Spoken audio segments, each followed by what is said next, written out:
మన ముకుందాలో లాంగ్ హారాల పండుగ నవంబర్ 8 నుంచి 16 వరకు ఫ్లాట్ 9.99% VA తో వివరాలకు సంప్రదించండి. నమస్తే రమగారు. నమస్తే జయ. రమగారు, ఏదైనా సిరీస్ స్టార్ట్ చేద్దామా? చిన్న సిరీస్ చెప్తాను. మనం బాగ్దాద్ కథలు చెప్తున్నాం కదా, అలాంటి దాంట్లో మాయావర్తకుడి కథ చెప్తాం. ఓకే. ఈ బాగ్దాద్ నగరంలో మారూఫ్ అని ఒక అబ్బాయి ఉండేవాడు. మారూఫ్ ఇతను ఏంటంటే పాత చెప్పులు రిపేర్ చేసేవాడు. కొంచెం తొందరగానే పెళ్ళయింది. ఏదో చెప్పులు రిపేర్ చేస్తే ఇక పావలా అర్థం వస్తుంది, ఏమిటో వచ్చి పడిపోతుంది. వ్యాపారం కాదు, పని. అంతే. పని చేసేవాడికి పని వచ్చితేనే డబ్బు వస్తుంది. ఎప్పుడైనా అంతే కదా, ఏ కాలమైనా అంతేను. సరే, ఏదో అట్ట పని చేసుకునేవాడు. పెళ్ళయింది ఇతనికి. అమ్మాయి పేరు ఫాతిమా. గంప గయ్యాళి, మామూలుది కాదు. డబ్బులు తెచ్చినా తిట్టేది, తేకపోయినా తిట్టేది. ఇంతే తెచ్చామని తిట్టేది, తేకపోతే అసలు రాలేదని తిట్టేది. కొంతమంది ఉంటారు, ఇప్పుడు కూడా ఉన్నారు. అయితే ఇతనికి ఏంటంటే కొంచెం పరువుగా బతకాలన్న కోరిక ఈ మారూఫ్కి. తెచ్చుకున్న పావలో అర్థో మన తిండికి చాలు, గొడవ పడకూడదు, తగాదా పడకూడదు, వీళ్ళు కొట్టుకుంటున్నారు అని చుట్టుపక్కల వాళ్ళు చెప్పుకోకూడదు. కానీ అలాంటి ఆశ ఏనాడు నెరవేరనిచ్చేది కాదు వాళ్ళ ఆవిడ, ఒప్పుకునేదే కాదు. సరే, ఒకనాడు ఏమైంది, ఏదో పని చేసుకోవడానికి బయటకు వెళ్తుంటే రొట్టెలు అమ్ముతారు ఆ ఊళ్ళో, బన్నులు లాంటివి అనమాట. నువ్వు ఏం తెస్తావో ఏం తేవో నాకు తెలీదు, సాయంత్రం వచ్చేటప్పుడు బాగా తేనె పోయించి తీపి రొట్టె పట్టుకురా అని చెప్పింది. బన్నులో తేనె పోసిస్తారు. సరే అని వెళ్ళాడు. వాడి కర్మం ఏమిటో, పొద్దున్నుంచి సాయంత్రం వరకు రూపాయి 10 పావలా కూడా రాలేదు. రూపాయి అనకూడదు, 10 పైసలు కూడా రాలేదు. ఎవరి వాకిట్లోనూ కూర్చుంటే వాళ్ళు ఏదో కాస్త మధ్యాహ్నం ఓ చపాతీ ఏదో ఇచ్చారు, అది తినేసాడు. పెళ్ళామేమి కట్టివ్వల. సాయంత్రం దాకా అయ్యింది, ఏమీ లేదు. చపాతీ తిన్నాడు కాబట్టి ఆగింది ప్రాణం. ఏం చేయాలో తెలియలే. ఇంటికి వచ్చే దారిలో ఆ రొట్టెల దుకాణం కనపడింది. ఆ దుకాణాన్ని చూసేసరికి వీడి కళ్ళలో నీళ్ళు రావటం మొదలుపెట్టి, ఇప్పుడు ఇంటికి వెళ్తే అది ఏం గోల్ చేస్తుందో, చుట్టుపక్కల వాళ్ళ పెళ్ళానికి రొట్టె కూడా కొనిపెట్టలేడంటే ఎంత పరువు తక్కువ అని కాస్త బికమహం వేసుకుని ఆ చెట్టు దగ్గర నుంచుంటే కంట్లోంచి నీళ్ళు వస్తున్నాయి వాడికి దుఃఖంతో. పరువుగా బతుకుతామంటే ఒక్కరోజు పరువైన రోజు లేదే బతుకులో. ఇలా చింతిస్తుంటే ఆ దుకాణం యజమాని ఏదో గిన్నెతో నీళ్ళు తీసుకొచ్చి చెట్టు దగ్గర పోయటానికి వచ్చి చూశాడు. ఎరా మారూఫ్, ఏంట్రా సంగతి అన్నాడు. అన్నాక ఏమరా అలా ఏడుపు మూతి పెట్టుకున్నావు అనేసరికల్లా, ఏం చేయనన్నా, ఒక్క పావలా గిట్టుబాటు కాలేదు ఇవాళ. మధ్యాహ్నం ఆ ఫలానా వాళ్ళు ఎవరో ఒక చపాతీ పెట్టారు, తిన్నాను. మా ఆవిడ ఇంట్లో ఏం చేస్తుందో నాకు తెలీదు, బాగా తేనె పోయించి రొట్టెదే మంది, పావలా అయినా వస్తే నీకు ఇచ్చి తీసుకుందును, 10 పైసలు కూడా రాలేదన్నా ఈ పూట. ఇంటికి వెళ్ళాక అది ఏం గోల్ చేస్తుందోనండి భయంతో ఇక్కడే నుంచున్నాను. నన్ను సరకాలు అన్నాడు, వాళ్ళకంతే రేపు ఇద్దుగాని లేరా అన్నాడు దుకాణం యజమాని. దాదా రొట్టెలు ఉన్నాయి లేరా, నేను ఇస్తాగా నీకో రొట్టె అని లోపల తీసుకుపోయి ఇతనికి తీయటానికి ఏదో ఇంత నలకంత పెట్టి ఇంత రొట్టె తీశాడు బన్ను. అయితే ఏమైంది, తేనె అయిపోయింది దుకాణంలో. తేనె అయిపోయింది. మేము పంచదార పాకం వేస్తున్నాను రా, మా దుకాణాలు అందరూ తినేస్తారు, ఎవరు ఏమనరు, మీ ఆవిడ కూడా పాకం పోసిస్తానని పల్చటి పంచదార పాకాన్ని ఆ రొట్టె నిండా పోసి ఆ పంచదార రొట్టె పుచ్చుకుని మారూఫ్ ఇంటికి వచ్చాడు. ఫాతిమా వాకిట్లో రెడీగా ఉంది. ఏం చేసుకొచ్చావు అని అడిచింది. తెచ్చానే రొట్టె అన్నాడు. ఆ రొట్టె తీసుకుంది ఆవిడ స్పీడ్గా. మొగుడు పొద్దు నుంచి తిరిగి వచ్చాడు, వీడికి అన్నం సున్నం మంచి నీళ్లు కాళ్ళు కడుక్కోవడం ఏమీ లేవు. అది తీసుకోవడం అంటే అది ఓపెన్ చేయంగానే అరిచొచ్చినాడా, నువ్వు ఇంతటి పిచ్చివి తెస్తావా అన్నది. అనేసరికి పిచ్చిదేంటి, మంచి రొట్టె, అక్కడ ఫలానా కొట్టు, నీకు తెలుసు కదా, మీ మేనమామకి తోడలుడు కొడుకు, వాడిదే కొట్టను. వాడు కొట్టయితే ఏంటి, నేను తేనె రొట్టె తెమ్మన్నాను, పంచదార పాకం పోసి తెచ్చావు అని మొదలుపెట్టింది. మీ నాన్న అంతే, మీ తాత అంతే, మీ ముత్తాత అంతే, మీ వంశమే అంతా ఇట్లా దిక్కుమాల సంబంధం చేశారు, ఎందుకు కొరగావు, తేనె రొట్టె తేలేవు పెళ్ళానికి అని తిట్టడం మొదలుపెట్టింది. అక్కడి నుంచి కాదు, వీళ్ళు ఇంట్లో చుట్టుపక్కల వాళ్ళంతా చేరారు. ఏమిటి అన్నారు. అనేసి అన్నాక ఒకళ్ళిద్దరు అన్నారు, ఏమొచ్చిందే మాయరోగం, రెండు ఒకటే కదా, ఏం పెద్ద తేడా ఉంటుంది, ఆ తేనె అయితే ఏమిటి, పంచదార పాకం అయితే ఏంటంటే నాకు అక్కర్లేదని రొట్టె ముక్కలు చేసి అక్కడ పడేసింది. అంతది. ఇక ఇంకా గొడవ ఆడుతూనే ఉంది. వాళ్ళ మామూలుగా గొడవలు మొదలయ్యేసరికి మనమే ఏం చేస్తాం, అమావాస్య నాడు అట్టేటేవా, పున్ననాడు పాపేసావా అని అడుగుతుంటాం. ఎక్కడికో వెళ్తాం. మన పెళ్ళైన రోజున, మన పెళ్ళప్పుడు మీ అమ్మ, మీ నాన్న, మీ చెల్లి, మీ అక్క, నువ్వు ఇలాగే తెగ తిట్టిపోసింది. తిట్టిపోసేసి మొగుడిని ఒక మొట్టికాయ కొట్టింది. బతిమలాడాడు, బాగుంటుంది రొట్టె తినవే తినవే అంటే ఏం చేస్తాడు వీడు, పొద్దున ఎప్పుడో తిన్న చపాతి ఆవిడ వండుకు తినేసింది, సాయంకాలం స్వీట్ కోసం ఇది దెమ్మంది. ఓహో. ఇక అక్కడ కూర్చొని మెల్లిగా రొట్టె ముక్కలు 4 నోట వేసుకున్నాడు. అయిపోయి అక్కడి నుంచి తెగ తిట్టిందా. మొగుడు మళ్ళీ ఇంకో మొట్టికాయ కొట్టడానికి వచ్చింది. అతను ఒక తోపు తోసాడు. తోపు తోసేసరికి ఇంకేముంది మొగుడు నన్ను చంపేస్తున్నాడని కేకలు పెట్టింది. పెట్టేసరికి చుట్టుపక్కల వాళ్ళంతా మళ్ళీ చేరారు. ఆ అమ్మాయిని కేకలేశారు, వీడిని కేకలు. ఏం కొట్లాటాలు రా, ఇంత కొట్లాడుకుంటే ఎట్లా, ఈ పట్టు విడుపు లేదు మీకు అని కేకలేశారు. ఈ అమ్మాయి ఏం చేసింది, నేను సొంటి పట్టేసుకుంటా, ఆ పట్టేసుకుంటా, ఈ పట్టేసుకుంటా అని చెప్పింది. అసలు దానికి దెబ్బలే తగల్లా, తోసాడు అంతే. అదే 2 మొట్టికాయలు కొట్టింది. 2 మొట్టికాయలు చెప్పాం కదా. అక్కడి నుంచి ఏమైంది, తెల్లారేసరికల్లా పెళ్ళాం ఇంట్లో కనపడలేదు. ఏం చేస్తుందో అనుకున్నాడు. కొంచెం ఆవిడ ఆ పని ఈ పని చేసుకుని సామాన్లన్నీ సరి చేసుకుని మళ్ళీ చెప్పులు రిపేర్కి వెళ్ళాలి కదా. ఆ రిపేర్ సామాన్ల బ్యాగ్ సవరించుకుని వీడు బయటికి వెళ్ళబోతుంటే 2 సైనికులు వచ్చారు. ఈ సైనికులు అన్నారు, పద కాజీ గారు నిన్ను పిలుస్తున్నారు, మీ ఆవిడ నీ మీద రిపోర్టు తెచ్చిందన్నారు. వీళ్ళిద్దరూ ప్రభుత్వాధికారులు, ప్రభుత్వపు సైనికులు. వీళ్ళు మోసపోయారు అక్కడికి. కాజీ గారి దగ్గరికి వెళ్ళేసరికల్లా వాడు, ఎరా పాపిష్టివాడా, దేవుడిచ్చిన పెళ్ళాన్ని జాగ్రత్తగా చూసుకోవడం రాదు, దీన్ని చేయి విరకొట్టి పళ్ళరాలు కొడతావా అన్నాడు.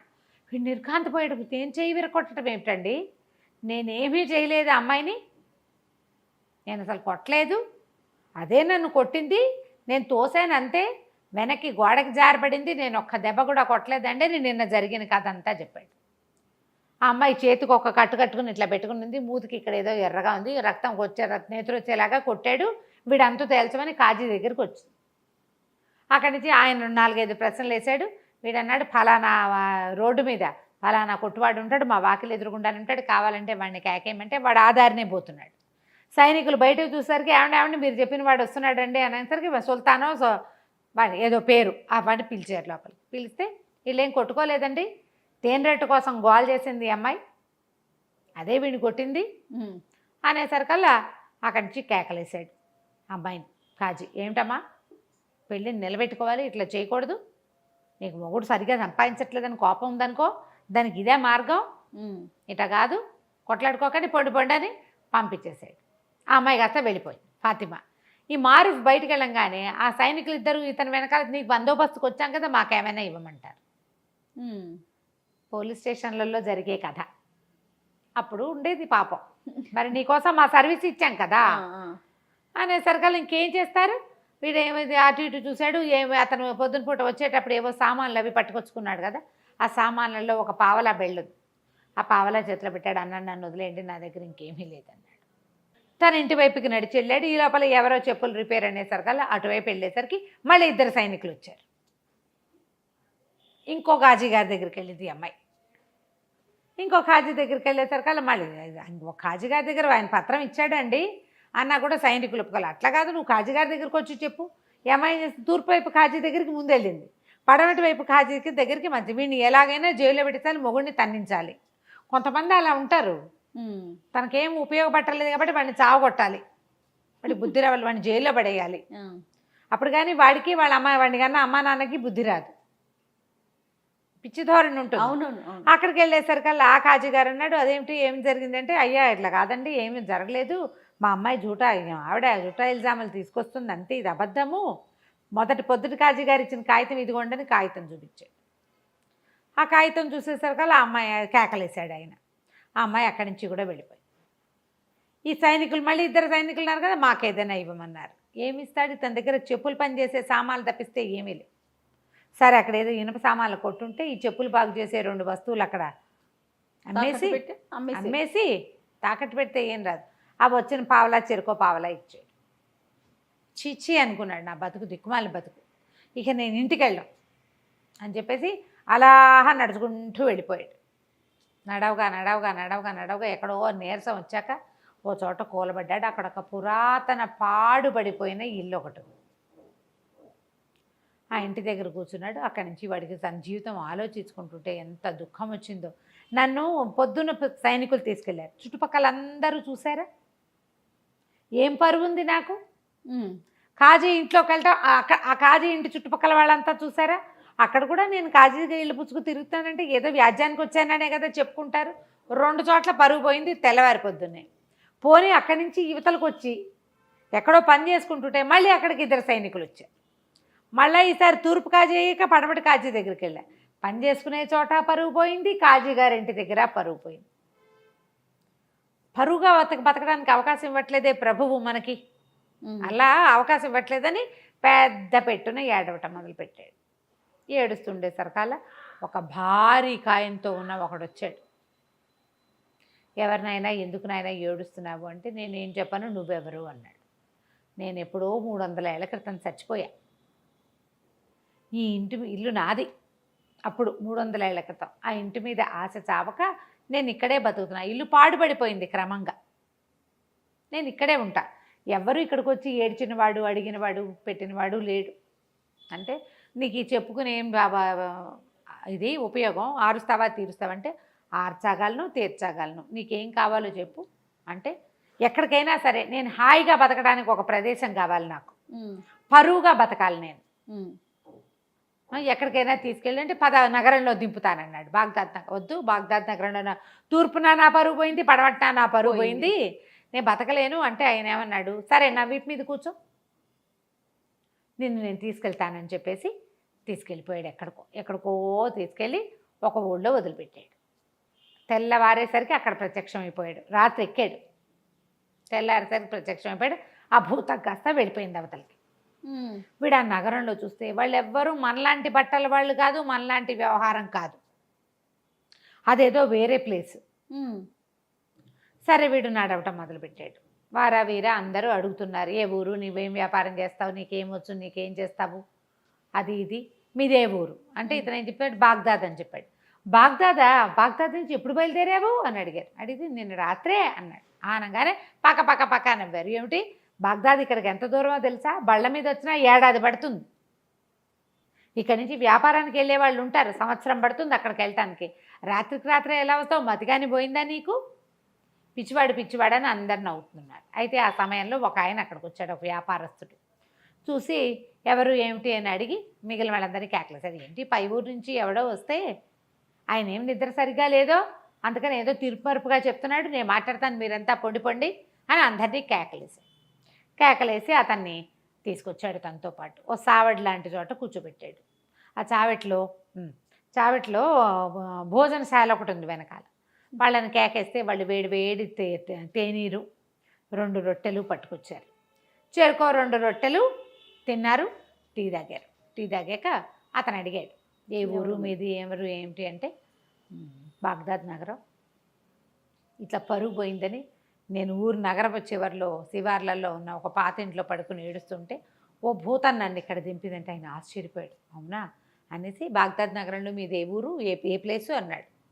ఎర్రవీధి అంటారు దాన్ని, లాల్ బజార్ అనమాట.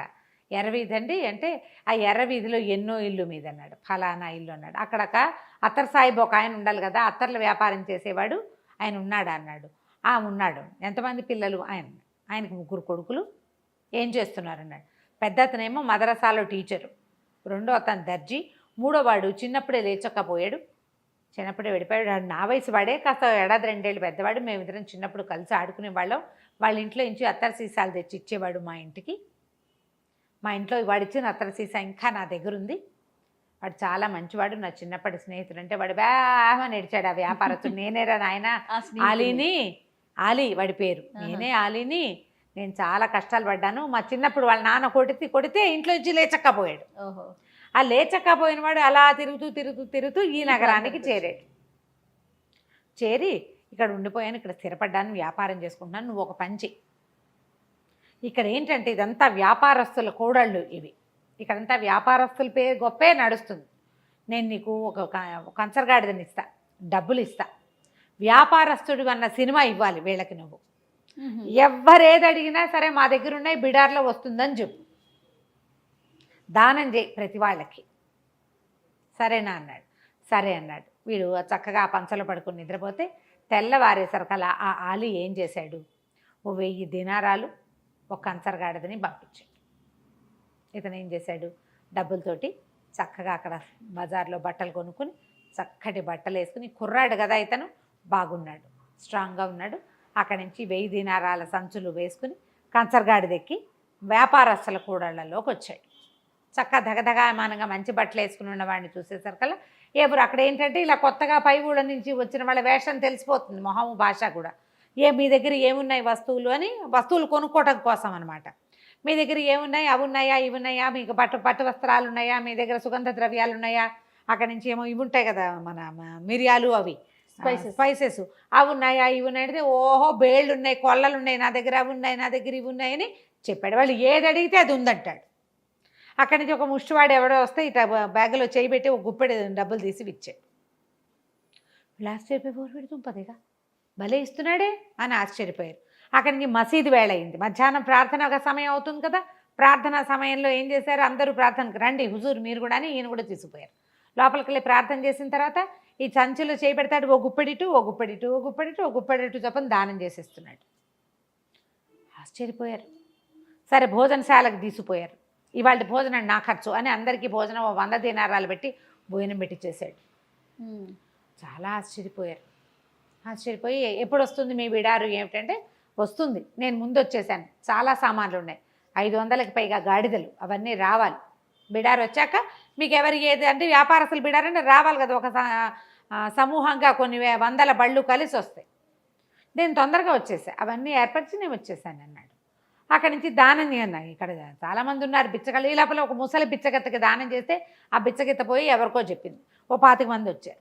వాళ్ళందరినీ చూస్తారు కదా, అయ్యయ్యో సమయానికి డబ్బులు లేవే, నేను బిడార్లో ఉండిపోయిందంతా, నేను 1000-1200 తెచ్చాను అంతే అనగానే వ్యాపారస్తులను దాందేముందండి, మీకు కావాలంటే అప్పు పెడతాం మేము అని చెప్పేసి తలా ఒక 1000 దీనారాలు అప్పిచ్చారు. ఓహో, ఈయనకి బిడార్ వస్తుంది కదా, ఆ బిడార్లో సరుకు వచ్చినప్పుడు తీసుకుంటాము. ఇక అక్కడి నుంచి దానాలు దానాలు దానాలు చేసేయటం మొదలుపెట్టాడు విపరీతంగా. ఎవరేవిస్తే డబ్బు ఇచ్చారంటే ఎవరో ఒకళ్ళకి ముష్టి వాళ్ళకి ఇచ్చేస్తాడు. ప్రజలు వీళ్ళంతా ఆశ్చర్యపోతున్నారు. క్రమంగా రోజులు గడిచే కొద్దికి ఆ బిడార్ వచ్చే జాడలేదు, వీడికేమో అప్పు పెరిగిపోతుంది. డబ్బులు అయిపోయినా ఇవ్వండి అంటాడు. వాడికి పరువుగా ఉండాలి, వాడి కోరిక అది. పరువు అంటే దాన ధర్మాలు అలాంటివి చేస్తూ ఉండాలి, బాగా ఎంత గొప్ప అనుకోవాలి, తన సొమ్ము కాదు మళ్ళీ. అలాగే చేశాడు. చేయగా చేయగా చేయగా చేయగా చేయగా రోజులు గడిచేసరికి వ్యాపారస్తులకు భయం పట్టుకుంది. 60,000 దినారాలు అప్పు పడ్డాడు వాడు. వాడు మాత్రం హుందాగానే ఉన్నాడు. హుందాతనానికి ఏమీ లోట్లేదు. అది వచ్చాక ఇస్తాను అంటాడు. అయితే అందరూ అలీకి చెప్పారు, నువ్వు నీ పరిచయస్తుడని చెప్పావు, నీ పరిచయస్తుడన్నావు, మరి ఇతనేమో ఇట్లా అప్పులు పెట్టేసేసాడు అనేసరికల్ అతను పరిగెత్తుకుంటూ వచ్చాడు. అలీ, ఊరి నీ దానాలు మండ, నీ గొప్ప పాడుగాను ఇట్లా చేసావేమిట్రా నాయనా, ఈ అప్పంతా ఎట్లా తీరుస్తావు, ఇంత అప్పు ఎట్లా కుదురుతుంది, ఇది చాలా పొరపాటు, ఏదో ఒకటి చేసి తప్పించుకో ఇక్కడి నుంచి. ఇప్పుడు అలీ చెప్పలేడు, ఎందుకంటే ఇతను చాలా గొప్పవాడని, తను చాలా అద్భుతమైన వ్యక్తి అని మొదట్లో వాళ్ళందరికీ చెప్పాడు ఇతను. అతని భరోసా మీద వీళ్ళు అప్పిచ్చారు. ఇప్పుడు భరోసా పోయింది, వీడి గొప్పతనం అవుతుందో లేదో తెలీదు. దాంతో చాలా భయం పట్టుకుంది వీడికి. అలీకి చెప్తే సరే ఇతనేమన్నాడు, ఏం పర్వాలేదు, ఏదైతే అదవుతుందో చూసుకుందామన్నాడు. ఏం చేశాడో చూద్దాం మనం మళ్ళీ. ఓకే, కానీ వాడి ధైర్యానికి చూడండి. కొంతమంది ఉంటారు కదా అట్లా. రమ్మగారు అసలు ఆలోచించారు. అదే మరి. రైట్, నెక్స్ట్ ఎపిసోడ్ చూద్దాం మరి. అలాగే. నమస్తే అండి. నమస్తే జయ. నమస్తే రమ్మగారు. నమస్తే జయ. రమ్మగారు, మనం మాయావర్తకుడు ఈ సిరీస్ చెప్పుకుంటున్నాం కదా, నెక్స్ట్ భాగంలోకి వెళ్దామా? రెండో భాగం. మారూఫ్ బోళ్ళని అప్పులు చేసేసుకున్నాడు. 60,000 దినారాలు అప్పుపడ్డాడు. ఈ 60,000 దినారాలు అప్పుపడినటువంటి ఈ మాయావర్తకుడు సంగతి ఆ ప్రాంతపు నవాబు గారికి తెలిసింది. ఆయన ఆశ్చర్యపోయాడు. అంత డబ్బుందా, అంత పెద్ద బిడారుందా, వాడిని నమ్మి ఇచ్చారంటే ఉండే ఉంటుంది అని. ఆయనకి ఏంటంటే ఈ సుల్తాన్కి కొంచెం పిసినారు వాడు. ఆయన డబ్బు ఖర్చు పెట్టడం పెద్దగా ఇష్టం ఉండదు. కూతురికి పెళ్లి చేయాల ఆయన. ఎవరికైనా ఏమైనా ఇచ్చి పెళ్లి చేయకుండా ఎవరి దగ్గర నుంచి ఏమైనా పుచ్చుకుని చేద్దామంటూ అనుకుంటున్నాడు. ఓహో, అలాంటి ధోరణి ఉన్నవాడు. అయితే ఆయన తన వజీర్ని అడిగాడు, వాడెవడో అంత బ్రహ్మాండ నాయకుడు ఒకడు ఊళ్ళోకి వస్తే వాడిని మనకు పరిచయం చేయొద్దు, వాడి దగ్గర చాలా సంపద ఉంటే మన పిల్లనిచ్చి పెళ్లి చేద్దాం అన్నాడు. అనగానే వజీర్ నిర్ఘాంతపోయాడు. అదేమిటి, అప్పు పెడుతున్న వాడికి, అప్పులు పుట్టించుకుంటున్న వాడికి ఇచ్చే పెళ్లి చేస్తారు పిల్లని, చూద్దాం అనుకున్నాడు. అన్నీ వాకప్ చేశాడు. మరి పెళ్లి సంబంధం అంటే వాకప్ చేసుకోవద్దు. వాకప్ చేసిన తర్వాత ఏమన్నాడు, వాడి బిడారు దరిదాపుల్లో లేదు, వాడిని గుర్తుపట్టిన వాడు ఆ అలీ అన్నవాడు. మొదట వీళ్ళ నాన్న ఫలానాది, వీళ్ళు చాలా గొప్పవాళ్ళు అని చెప్పాడు. వాడికి కూడా వీడు బాకీ పడ్డాడు. ఆ అలీకి కూడా బాకీ పడ్డాడు. ఊళ్ళో వర్తకులందరూ ఎలాగో వీడి దగ్గర నుంచి సరుకుల్లో సామాన్లో తీసుకోవచ్చు అన్న ఉద్దేశంతో అప్పులు పెట్టారు. 60,000 దినారాల అప్పు ఉంది. అంత అప్పుల్లో ఉన్నవాడికి పిల్లనెట్టా ఇస్తామండి, అట్ట పనికిరాదన్నాడు. ఎట్లా ఇస్తాం? అవును కదా. అనగానే రాజు కొళ్ళు వండిపోయింది ఆ సుల్తాన్కి. ఊరి దుర్మార్గుడా, ఇదివరకు ఎప్పుడో మా పిల్లని అడిగావు నువ్వు పెళ్ళికి, వజీర్కి ఏమి ఇస్తామని నేను వద్దన్నాను, నువ్వు ఊరుకుని ఇంకో పెళ్లి చేసుకున్నావు. కానీ అది మనసులో పెట్టుకుని మా అమ్మాయికి గొప్ప వర్తకుణ్ణి ఇచ్చి పెళ్లి చేసే అవకాశాన్ని నువ్వు చెడగొడుతున్నావు, వెళ్ళిపోవు నా కళ్ళ ముందు నుంచి అన్నాడు. అనగానే వజీర్ నాలుగు ఖర్చుకుని మీ ఇష్టం అండి, మాట్లాడి పెట్టమంటే మాట్లాడతా. సరే అక్కడి నుంచి వజీర్ ఇంకేం చేస్తాడు, వజీర్ ఉద్యోగం ఊడిపోయేలాగా ఉంది. అంతేగా. విడిపోయి మారూఫ్ దగ్గరికి వెళ్ళాడు వజీర్. వెళ్ళి రండి రాజుగారి మన సుల్తాన్ని కలుద్దురు కానీ అని చెప్పేసి సుల్తాన్ దగ్గరికి కల్పించాడు. కల్పించిన తర్వాత సుల్తాన్ గారికి ఒక అమ్మాయి ఉంది, మరి కొంచెం అటు ఇటుగా మీకు దగ్గర వయసు అమ్మాయి, వివాహం చేసుకుంటారా అన్నాడు. అమ్మ అంటే ఆవిడకో 25 ఏళ్ళు పైన ఉన్నాయి, ఎప్పుడో చేయాలి పెళ్ళి, ఈయన డబ్బున్న పెళ్లి కొడుకు కోసం చూస్తున్నాడు. ఇతను అన్నాడు పెళ్ళి ఎక్కడ చేసుకుంటానండి, నేను పెళ్ళికి వెళ్ళి ఇప్పుడు చేసుకోలేను, నా బిడారు వచ్చాకే ఏమైనాను, పెళ్ళంటే మాట్లాడండి, ఎంత దానం ధర్మం చేసుకోవాలి, జీవితకాలం ఉండవలసింది, మంచి కొడుకులు పుట్టద్దు నాకు, పుట్టాలంటే ఏం చేయాలి, దాన ధర్మాలు చేయాలి, పెళ్లికి సహాయం చేసిన వాళ్ళందరికీ బట్టలు పెట్టాలి, పాతలు పెట్టాలి, బోడని చూడాలి, తిళ్ళు తిప్పలు, ఇల్లు వాకిళ్ళు ఎన్ని ఏర్పరచాలి, మళ్ళీ నేను పెళ్లి కూతురికి నేను పెట్టుకోవాల్సిన కట్నం ఎలాగో ఉంది, వజ్రాలు వైఢూర్యాలు నా దగ్గర మరకత మణులు ఉన్నాయి, అవన్నీ పెట్టుకోవద్దు, ఏమీ లేకుండా ఎట్లా చేస్తే నాకు అసలు పుట్టేటప్పు ఉంది, బిడారు వచ్చాకండి అన్నాడు. రాజుగారికి ఏమనిపించింది, ఈ మాటలన్నీ వినేసరికి ఎక్కిపోయారు వీళ్ళు, అయ్య బాబోయ్ వీడి దగ్గర చాలా ఉందని. వజీర్కి వీడు ఏదో ఒక నాటకం ఆడుతున్నాడేమో అని అనుమానం వచ్చింది, అనుమానంగా ఉంది. రాజుకు అనుమానం రాల. వాడు పద్మరాగాలు, మరకతాలు, పచ్చలు, వైఢూర్యాలు, కెంపులు అంటున్నాడు. అంటే అవన్నీ పేర్లు మామూలు వాళ్ళకి ఎలా తెలుస్తాయి, వాటితో ఆడుకునే వాడికి అర్థమవుతాయి. ఇంత బిడారు వచ్చాక ఊళ్ళో వ్యాపారస్తులు ఎవరైనా ఎగరేసిపోతారేమో వీణి, ఆ మరకతాలు పచ్చలు అన్నీ మనకే కదా. ఆయన ఎట్టా ఆలోచించాడంటే రేపు నాటికి వీడు వేరే దేశస్థుడు, మా దేశం మేము పోతామంటే మన పిల్ల మన దగ్గరే ఉంటుంది, దానికి ఇచ్చిన పచ్చలు మరకతాలు మాణిక్యాలు మన దగ్గరే ఉంటాయి, అంతే, వాడు లేచక్కపోయినా పర్వాలేదు. ఇట్లా ఆలోచించి ఏమైనా సరే పెళ్లి కుదర్చాల్సిందే, దానాలు ధర్మాలకి ఏముంది చేసుకోమను మనం ఇద్దాం, ఆయన పెళ్లి కుమారుడు చేసుకోదలుచుకున్న దాన ధర్మాలకి వేటికి అడ్డం లేకుండా పోసేయండి, డబ్బులు మనతో ఉన్న బొక్కసం అంతా ఆయనకి ఇచ్చేసేయండి, ఆయన పిల్లకి ఏం పెట్టుకోదలుచుకున్నాడో అవన్నీ పెట్టుకోమనండి, అంటే డబ్బులుగా వస్తువులు ప్రత్యేకాలని చెప్తున్నాడు చూడు, బిడారు వచ్చాకే పెడతాడు, అమ్మాయికి చెప్తాం ఆ మాట.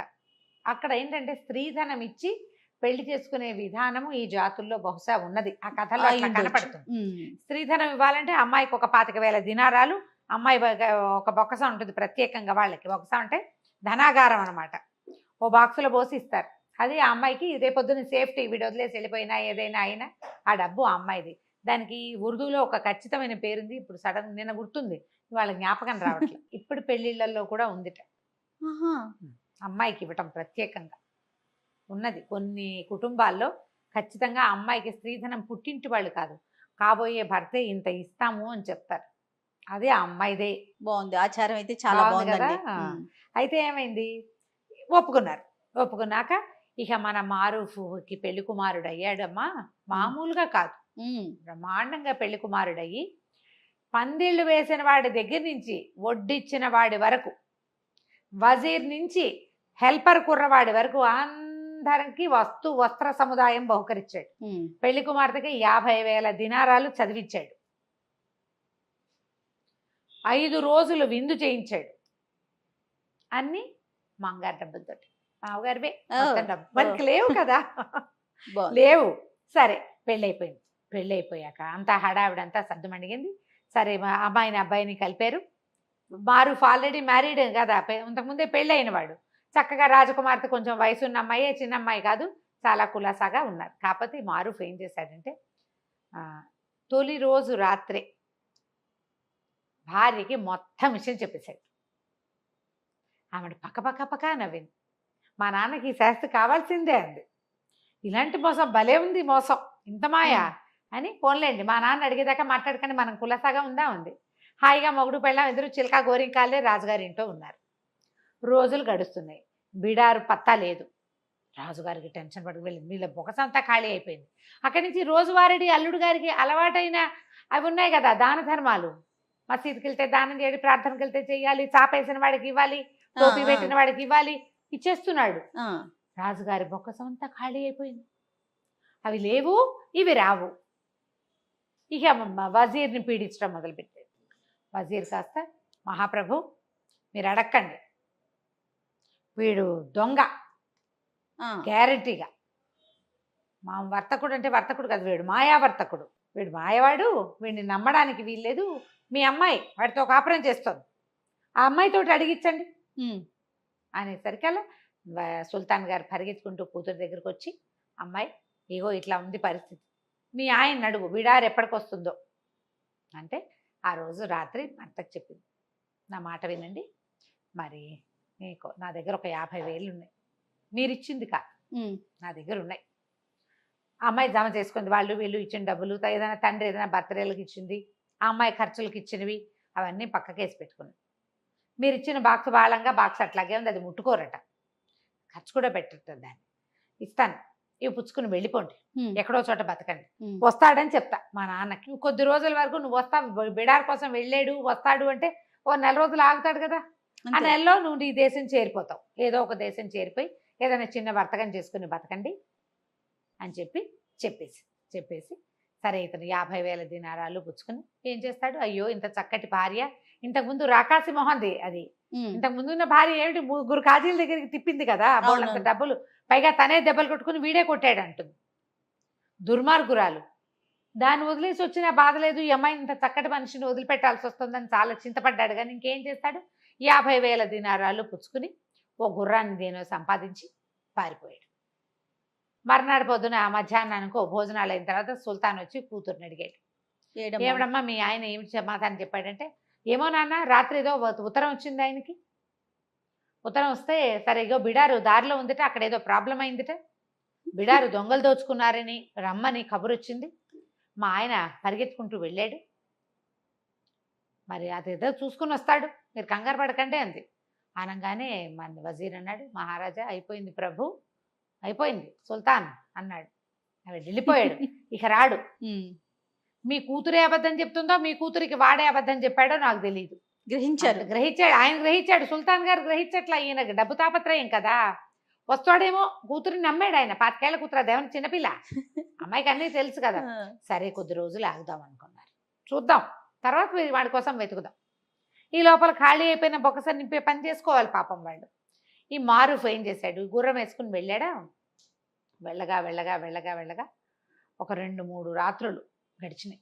4వ నాటి సాయంకాలం ఒక బీడుగా ఉన్న ఒక పంట పొలాల మధ్యలోకి చేరాడు. ఈయన మంచి బట్టలు, మరి నవాబు గారు అల్లుడుగా ఉన్నాడా, చక్కటి గుర్రం చూసి ఆ రైతు మంచినీళ్ళు ఇచ్చాడు. ఇక్కడ ఏమైనా ఆహారం దొరుకుతుందా, ఆకలి దహించుకుపోతుందంటే, బాబు ఏదంటే చిన్న ఊరండి, మీలాంటి గొప్పవారికి ఆహారం సరిపడా ఇవ్వగలిగే ఊరు కాదు, నేను ప్రయత్నం చేసి వస్తా, ఇదిగో ఇదేదో తాగండి అని ఒక షర్బత్ ఏదో తెచ్చుకున్నాడు వాడు, చిన్న ముంతల పోసుకుని ఇచ్చి, మరి చెట్టు కింద ఉండండి, మీకు ఏదైనా ఆహారం ఏర్పాటు చేసుకొస్తాను బాబు అంటే ఒక 2 దినారాలు వాడి చేతిలో పెట్టాడు. సరే వెళ్ళిపోయాడు, అతను వెళ్ళిపోయాడు. ఈ మారూఫ్ ఇప్పటికి కొన్ని నెలలుగా వ్యాపారస్తుడుగా ఉంటున్నాడు, కానీ వ్యాపారస్తుడుగా ఉంటున్నాడు, సహజంగా కష్టజీవి కదా వాడు. ఏమైంది, ఒక అరక దున్నుతున్నాడు, ఆ రైతు పొలం దున్నుతున్నాడు, 2 ఎడ్లు కట్టి నాగలి కట్టు. పాపం వీడెవడో మనిషి కనపడేసరికల్లా నీ తిండి ఏర్పాటు చేస్తానని వెళ్ళాడు. వాడు వచ్చే లోపల 2 పర్రాలు దున్నితే కనీసం వాడు కాస్త సంతోషిస్తాడని ఇతను ఏం చేశాడు, ఆ జాట్లోకి పోనిచ్చాడు, ఎద్దుని దున్నడానికి 2 ఎడ్లని హే హే అన్నాడు కానీ దానికి ఇట్లా జాలుగా ఉంది. మామూలుగా ఎలా ఉంటుంది, అరక ఒక రౌండ్లో దున్నుతారు కదా, దానికి ఒక గీత కనపడుతూ ఉంటుంది. ఇతనికి అలవాట్లేక హే హే అనేసరికల్లా అవి ఇట్లా పోకుండా ఇట్లా పోయినాయి పక్కకి. ఈ పక్కకి పోయేసరికల్లా ఈ నాగలి ఇంకో పక్కకి లాగింది, మొదటి గీతలో లేదు, 2వ గీతలో ఉందన్నమాట. ఆ గీతలోకి వెళ్ళి వెళ్ళి వెళ్ళి ఎక్కడో పట్టేసింది. ఎంత హే అన్నా హాయ్ అన్నా ఏమీ రావటం. ఇతను కొంచెం గట్టిగా అదిరిచ్చి తను కూడా అరక పుచ్చుకొని లాగడానికి ట్రై చేశాడు. కింద ఏదో పట్టుకుపోయినట్టు అర్థమైంది. సరే ఏం చేశాడు, అరకని వదిలిచ్చి ఆ పక్కన ఏదో పలుగు గుణప ఉంటే అది తవ్వాడు. తవ్వితే కింద ఒక పెద్ద స్క్వేర్గా ఒక రాతి పలక లాంటిది ఉంది. ఏదో ఉంది దీని కింద అనిపించింది. ఇక దాని గుణపం పెట్టి ఒక్కో చుక్క ఒక్కో ముక్క చొప్పున అంగుళం చొప్పున దాన్ని పక్కకు తోయటానికి ప్రయత్నం చేశాడు. ప్రయత్నం చేస్తే కొంతమేర గ్యాప్ వెళ్ళేసరికల్లా లోపల ఒక తొట్టెలాగా కనపడుతోంది. ఏదో ఉంది. ఆ తొట్టె లోపలికి ఈ గుణపాన్ని పోనిచ్చి దాన్ని పలకని తోసాడు. అవుతాడు తోస్తే లోపలికి మెట్లుంది. ఇది ఒక నిమిషంలో జరిగిన పని కాదు, ఒక గంట టైం తీసుకుంటుంది కదా. అతను భోజనం వండించడానికి వెళ్ళాడు. మొత్తం పొలాలన్నీ నిరాబాగా ఖాళీగా ఉన్నాయి, ఏమీ లేదు. ఆ మెట్లు కనపడేసరికల్లా ఇతను ఏం చేశాడు, ఆ గుణపాన్ని బయటికి తీసేసి ఆ మెట్ల కొంచెం ఇంతే తోసాడు. మొత్తం తొయిలేపోయాడు. కొంతమేర తోస్తే మెట్లు కనపడ్డాడు. అందులోకి దిగిళ్ళాడు. దిగిళ్తే కుప్పలు తెప్పలుగా బంగారం ఉంది లోపల. ఇక మణులు మాణిక్యాలు ఎంత బంగారం ఉందో, కోట్ల కొద్దీ డబ్బు. ఆశ్చర్యపోయాడు. ఎంత అదృష్టం అదే కదా. సరే ఏం చేశాడు, పైకి వచ్చేసి ఆ పల్లని యథాతథంగా మళ్ళీ మెల్లిగా ఎంత తోసాడు, తను పట్టడానికి కింద మేర తోసాడు. ఒక మూరం బాతిగా తోసాడు. మళ్ళీ తోసేసి మట్టి యథాప్రకారం లాగేశాడు. చెట్టు కిందకి వచ్చినాడు. పోయి ఒక 2 గంటలు గంటన్నర గడిచాక ఆ రైతు బకర ఇది చేసుకుంటాడు, సేద్యం చేసుకుంటున్నవాడు చక్కగా 4 ముంతలు చెంబులు అన్ని పెద్ద సంచులు పెట్టి పట్టుకొచ్చాడు. బాబు నేనే మా ఇంట్లో వండించానండి, మీరు 2 కాసులు ఇచ్చారు, మరి మా ఆవిడతోటి వండించాను, ఇంట్లో చేసిన వంటే తినండి అన్నాడు. అన్నాక మారుఫ్ కూర్చొని తను తింటూ ఈ అబ్బాయికి కూడా పెట్టాడు. నువ్వు కూడా తినబోయి అన్నాడు. అన్నాక ఈ పొలాలు ఏమిటి ఇదంతా అంటే, ఇది ఏం జరిగింది, పాత రోజుల్లో ఎవరో రాజులు ఇక్కడ తవ్వి దాచిపెట్టుకున్నారు నిధి. ఈ తవ్వి దాచిపెట్టుకున్న తర్వాత ఈ అలాంటి ప్రాంతాల్లో ఏంటంటే ఇసుక తుఫాన్లు అవి వచ్చేసి ఇదంతా మూసుకుపోయింది. ఆ రాజులు పోయారో ఏమయ్యారో, ఎన్నో తరాల నాటివి అవి. ఆ తర్వాత మట్టి కప్పడిపోయింది. మెల్లిగా సైద్యంలోకి దిగారు. ఆ పర్టికులర్ హుక్కు ఈ రైతుకి ఏనాడు తగల. అది మామూలుగా బంజరుగా ఉంది. ఈ మధ్య అతను తవ్వుకోవటం మొదలుపెట్టాడు. ఏమన్నాడు, బాబు ఇక్కడ ఏం పెద్దగా పంటలు పాడు ఏం పండవండి, ఇట్లాగే ఎడారిగా ఉంటుంది, సరే ఏదో ఒకటి చేద్దామని నేను ప్రయత్నం మొదలుపెట్టాను, ఇప్పుడేనండి తవ్వు చేస్తున్నాం అంటే ఈయన ఏమన్నాడు, అరే అబ్బాయి నీకు 50,000 దినారాలు ఇస్తా, ఇది మొత్తం నాకు అమ్మేసి అంటే. ఆశ్చర్యపోయాడు. 50,000 లెక్క పెట్టుకోవడం లేదే ఇదిపోయాడు రైతు. బాబు అంత గొప్ప పని చేస్తారండి, చేస్తా, నేను ఇక్కడే ఉంటా, నాకు ఒక షెడ్ వేయటానికి సహాయం చేయను, ఒక గుడారం వేసుకోవడానికి సహాయం చేయి, ఈ నేల కావాలి నాకు, నా బిడారు రాబోతోంది అని చెప్పాడు. రైతు చాలా సంతోషించాడు. ఈయన ఇచ్చిన 50,000 దినారాలు తీసుకెళ్ళు ఈయనకు ఒక పెద్ద చక్కగా పడుకుని హాయిగా కూర్చోవడానికి అన్నిటికీ విశాలంగా ఉండేలాగా కుటీరం లాంటిది ఏర్పాటు చేశాడు. అక్కడే ఉండిపోయాడు మారూఫ్ కొద్ది రోజుల పాటు, నెలన్నాడు. ఈ లోపల కావలసినప్పుడల్లా ఈ మట్టి తోసేసి అందులోకి వెళ్ళి తీసుకొని డబ్బులు తెచ్చుకుని పెట్టుకుని ఆ దారిన వచ్చిన కంచరగాడిదలన్నీ కొనుక్కున్నాడు. ప్లాను కంచరగాడిదలు కొన్నాడు. చిన్న చిన్న బిడార్లు వస్తాయి, మీ బిడారు నేను కొంటాను, ఎంత కమ్ముతావు అని మాట్లాడి డబ్బిచ్చి కొనేసుకున్నాడు. బిడార్లతోటి జనరల్గా పని వాళ్ళు వస్తారు. తనే సామాన్లు ఒక్కొక్కటి అన్నీ ఏర్పరచుకుని కనీసం ఒక 1000 కంచరగాడిదలు కొన్నాడు. అన్నీ కొన్నాక ఒక రోజంతా పనిచేసి ఈ కింద ఉన్న మొత్తం వజ్రాలు బంగారం అన్నిటిని మూటలు కట్టించి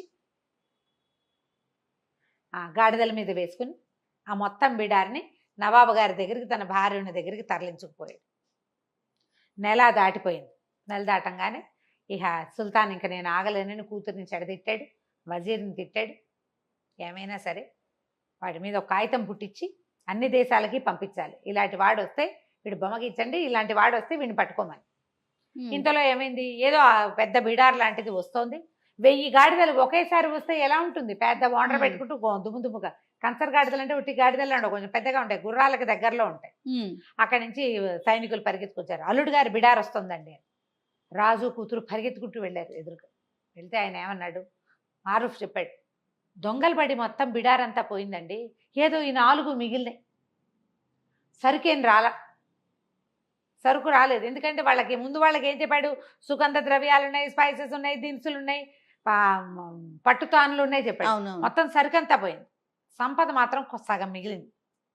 సగం కూడా కాదు, సంపదలో కొంత మాత్రం మిగిలింది, ఇవే తీసుకొచ్చాను అని చెప్పాడు. రాజు నిర్ఘాంతపోయాడు. ఆ వచ్చిన సంపదతోటి ఆయన 100 సార్లు అమ్మి 50 సార్లు కొనొచ్చు. చాలా ఆశ్చర్యపడి మొత్తం గాడిదలు తెచ్చిన అవన్నీ వీళ్ళు దాచుకోవటానికి ఒక పెద్ద బిల్డింగ్ కట్టుకోవాల్సి వచ్చింది వాళ్ళు. అంతుంది ఆ కింద. ఆ తర్వాత మారుఫే ఆ రాజ్యానికి సుల్తాన్ అయ్యాడు. అప్పులన్నీ తీర్చేశాడు. అప్పటి నుంచి పిచ్చిదానాలు మానేశాడు. వ్యాపారం చేయటం మొదలుపెట్టాడు. తన స్నేహితుడు అలీని సహాయకుడుగా పెట్టుకున్నాడు. ఈ వజీర్ ఈయన కొంతకాలం రాజుగారికి వజీర్గా ఉన్నాడు. తర్వాత అతనే రాజయ్యాడు. అదృష్టం ఉండటం వల్ల అతనికి ఇట్లా కలిసి వచ్చింది. ఎవరికి కలిసి వస్తాయి అట్లా అదే కదా కదా. అసలు దొరకటం ఏంటి, ఆ పొలంలో దున్నటం ఏమిటి, దొరకటం ఏమిటి. కాకపోతే అతను డబ్బు వస్తే తను అందరి దగ్గర తీసుకుంది దానం చేయటం వల్లే అతనికి లాభించిందని భావించాడు అనమాట. దానగుణం. కథ కంచికి మనం ఇంటికి. నమస్తే రమ్య గారు. నమస్తే.